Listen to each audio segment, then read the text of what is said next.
नमस्कार, मैं हूं आपके साथ अनुष्का राय। आइए अब बढ़ते हैं आज की खास खबरों की ओर।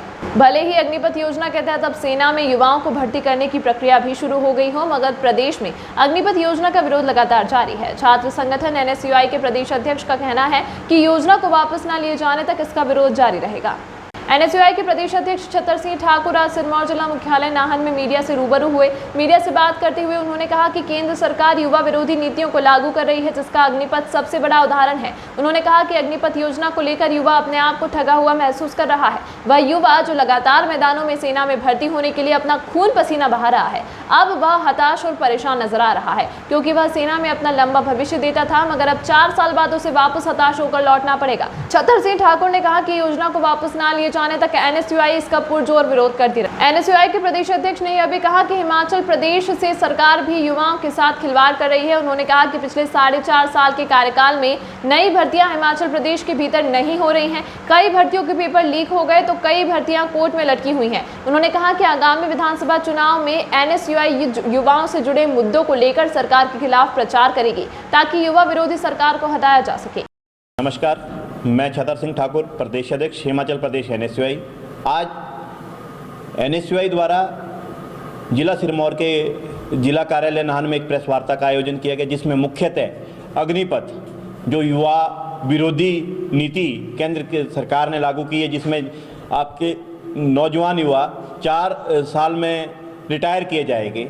रेगुलर पॉलिसी नहीं है। जो युवा पिछले 4 सालों से लगातार भर्ती की तलाश में है कि भी भर्ती होना है, सेना में नाम कमाना है, उनको सेना में भी अपना भविष्य जो है सिक्योर नहीं हो रहा है। इन मुद्दों पे चाहे वो सीडीएस की बात की जाए कि रेगुलर पिछले 7 सालों से सीडीएस को नहीं अपॉइंट किया गया, 1,11,000 पद रिक्त पड़े हैं, उनको नहीं किया गया। इसके अलावा चाहे वो प्रदेश की बात करें, चाहे जेबीटी की बात करें, जेबीटी के छात्रों की बात करें, चाहे जेओआईटी की बात करें, चाहे आप रिसेंटली पेपर लीक की बात करें, चाहे आप एचआरटीसी की बात करें, चाहे अभी पीडब्ल्यूडी में जो पॉलिसी है रेगुलर नो पॉलिसी की जो एक नोटिफिकेशन आई है, उन मुद्दों पे प्रेस कॉन्फ्रेंस रखी थी। केंद्र सरकार ओआरओपी को लेके आई, लेकिन आज अपने वादे से बदलकर एनपी कर दिया, no rent no pension. One pension की डिमांड रखने वाले आज युवाओं का भविष्य अधर में लटका रहे हैं, युवाओं के साथ एक्सपेरिमेंट कर रहे हैं। मैं कहना चाहूँगा, देश की आर्मी देश का सम्मान है, देश की पहचान है, देश का निशान है, वो कोई एक्सपेरिमेंटल किट नहीं है।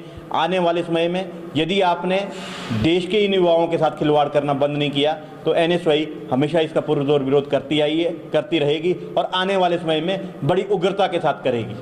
सर, एनएसयूआई हमेशा प्राथमिकता से काम करती है। मुख्यतः हम छात्रों के मुद्दों पर काम करते हैं। रही बात एनएसयूआई की अभी विधानसभा में जो भी सरकार की छात्र विरोधी नीतियां है, चाहे आप देखेंगे कि आज की डेट में तो छात्र इतना परेशान है कि उसको वो बोलता है कि या तो भर्ती होगी, नहीं भर्ती होगी तो पेपर लीक होगा, पेपर लीक से बचेंगे तो कोर्ट में आए। तो छात्र विरोधी नीतियों को लेकर छात्रों को सचेत किया जाएगा और इस सरकार को बाहर खदेड़ने में एनएसयूआई अग्र भूमिका में रहेगी।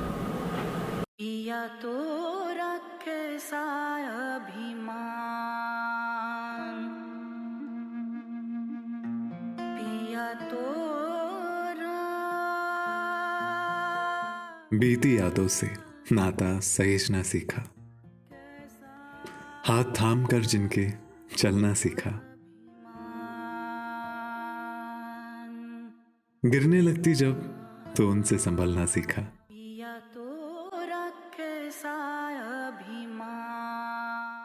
उनकी डांट से खुद को तराशना सीखा।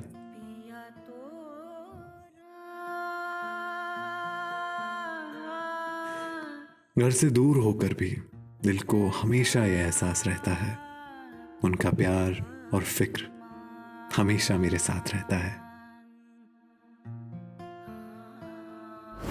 भूषण ज्वेलर्स, अनमोल रिश्तों के लिए।